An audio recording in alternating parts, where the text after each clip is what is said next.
अल-फलाह विश्वविद्यालय में तलाशी अभियान जारी है। धौज गांव फतेहपुर तगा के गांव के बाहर चेकिंग अभियान चल रहा है। गहनता से गाड़ियों की चेकिंग की जा रही है। तबलीगी जमात के 10 लोगों से कड़ी पूछताछ की गई है।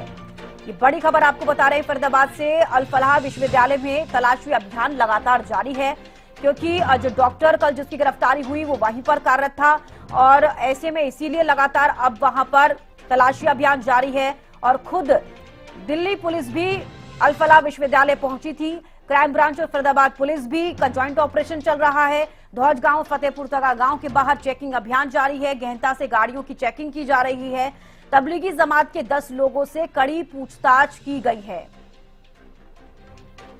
तो तबलीगी जमात के 10 लोगों से पूछताछ की गई है। इससे पहले भी कुछ लोगों को थाने बुलाया गया था, उनसे भी पूछताछ की गई थी।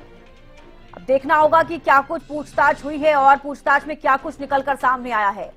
ये भी कुछ खबरें सामने आई है कि जो तबलीगी जमात के लोग हैं वो कुछ दिन पहले ही यहां पर आए थे और यहां पर डेरा जमाए हुए थे। फिलहाल उन्हीं लोगों से पूछताछ की गई है और तबलीगी जमात के 10 लोगों से कड़ी पूछताछ की जा रही है। गहनता से गाड़ियों की भी चेकिंग की जा रही है। जो आने जाने वाले लोग हैं उनकी कार की चेकिंग हो रही है, उन लोगों की चेकिंग की जा रही है।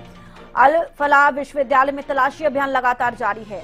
धौज गांव फतेहपुर तगा गांव की बाद के फतेहपुर तगा गांव में, और यहाँ पर आप देख सकते हैं कि लगातार जो पुलिस का सघन जांच अभियान है वो चल रहा है। जो भी गाड़ी संदिग्ध नजर आती है उसको पूरी तरह से पहले चेक किया जाता है और उसके बाद ही यहाँ से जाने दिया जाता है। पूरा जो गांव है वो एक तरह से कह सकते हैं कि छावनी में तब्दील हो चुका है और साफ तौर पर कहा जा सकता है कि अल-फलाह कॉलेज में भी सर्च अभियान चलाया हुआ है। देर रात से ही ये अभियान चला हुआ है। पहले एक किराए के जो कमरे में पहले 360 किलो के लगभग विस्फोटक बरामद किया गया था और उसके बाद गद्देवश भी करीब 2500 किलो विस्फोटक यहाँ पर बरामद किया गया। और अब लगातार जिस तरीके से पुलिस जांच अभियान चला रही है तो कहीं ना कहीं उनको लगता है कि किसी मकान या किसी गाड़ी में कहीं ऐसा ना हो कि कुछ और विस्फोटक पदार्थ यहाँ छुपा रखे हों। तो इसको लेकर जगह जगह गांव के चारों तरफ जो है आप देख सकते हैं नाकेबंदी की गई है और तमाम जो भी वाहन यहाँ से गुजरता है उसकी पूरी तरह से चेकिंग की जाती है और उसके बाद ही उसको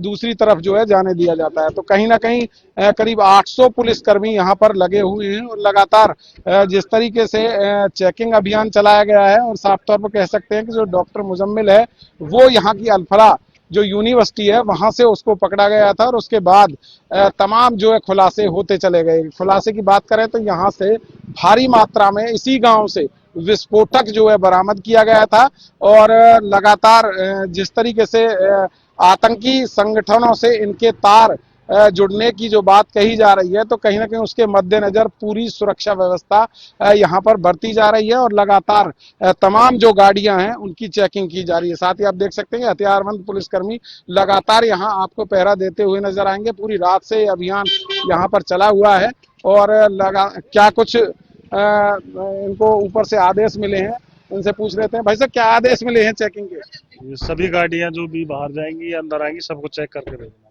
तो कब से नाका लगाया हुआ है? रात से ही चला हुआ है यहाँ से। रात से चेकिंग कर रहे हैं। कितनी गाड़ियां चेक की होंगी लगभग? काफी गाड़ियां चेक कर ली। काफी गाड़ियां। इसी गांव से विस्फोटक मिला था? ये हाँ इसी गांव से मिला था ना? फतेहपुर तक है ना ये गांव? इस बारे में हाँ ये फतेहपुर तक है गाँव है, इसी की बात है। इसी की बात है। तो कहीं ना कहीं इसी गांव से जो विस्फोटक मिला था और आप देख सकते हैं कि लगातार जो है जांच प्रक्रिया है वो चल रही है और पूरी रात जो है यहाँ पर चेकिंग अभियान इनके द्वारा चलाया गया है। फरीदाबाद से हरियाणा न्यूज के लिए राजेंद्र दहिया।